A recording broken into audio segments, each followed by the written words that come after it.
Here is the boring context bit. Back in the 1970s, the southern white wall started to collapse, with Portugal giving up Angola and Mozambique in 1975, and then with the fall of Rhodesia in 1980, this led South Africa in the 80s being even more isolated as the UN implemented more tariffs and embargoes upon them. South Africa, to stop Mozambique backing terrorists in their country, decided to back Renamo, an insurgency group in Mozambique. They disrupted and destroyed infrastructure, ruining the Mozambican economy and making them aid dependent. South Africa trained and gave weapons to Renamo supporters. This reduced Mozambique's influence in the region and meant they couldn't fund the guerrilla groups in South Africa anymore. South Africa wasn't liked by its neighbours, and an organisation called the SADCC organised a conference attended by Angola, Botswana, Lesotho, Malawi, Mozambique, Swaziland, Tanzania, Zambia and the newly made Zimbabwe. Their main goal was to reduce dependency on South Africa by putting strain on their economy. South Africa did have a few allies, like Mobutu in Zaire, modern-day DRC, who was backing UNITA in Angola. They also had Malawi, who was a part of the SADCC, but allowed South African troops to train and supply Renamo forces in Mozambique.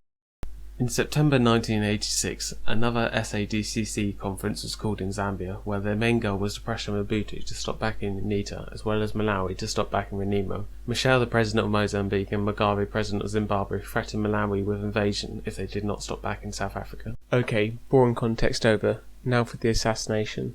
On the 19th of October 1986, President Michel with 43 others flew back from the conference in Zambia to Maputo, Mozambique. The plane was operated by a Soviet crew who were all well experienced. The plane was using VOR, a navigational system which was supposed to guide the plane towards Maputo airport. When the plane was just 60 miles away from the airport, the pilots made a hard turn towards South Africa. The cockpit voice recorder recorded their navigator saying that we turned towards the VOR beacon. Because it was so dark, the crew didn't expect anything was wrong and continued flying towards the VOR beacon and were still communicating with air traffic control. The airport turned on their instrument landing system, which is meant to guide planes to land in the dark and bad weather conditions. The ILS is a short-range system, and as the plane was further than they thought, the crew couldn't pick up the signal. Believing the ILS was not working, the air traffic control instructed for a visual landing at the airport and the plane started to descend. However, no crew could see any runway lights in the last landing phase, and a slow response from air traffic control meant the plane carried on descending. You have reached Maputo Air Traffic Control. Sorry we cannot take your call right now, but if you leave a message at the end of the tone, we'll get back to you as soon as possible. In the last seconds before impact, the captain and navigator realised they were not near the airport, but it was too late. The crash site was just 150 metres over the South African border. Originally, the Mozambican forces thought the plane must have crashed around Maputo, so didn't search near the South African border. In just over 6 hours, the South African Air Force was there airlifting survivors. Out of the 44 people on the aircraft, 34 died, including Michel and his possible successor, Fernando Honwana, as well as the transport minister. The South African forces quickly retrieved any sensitive documents from the plane, as well as the cockpit voice recorder and flight data recorder.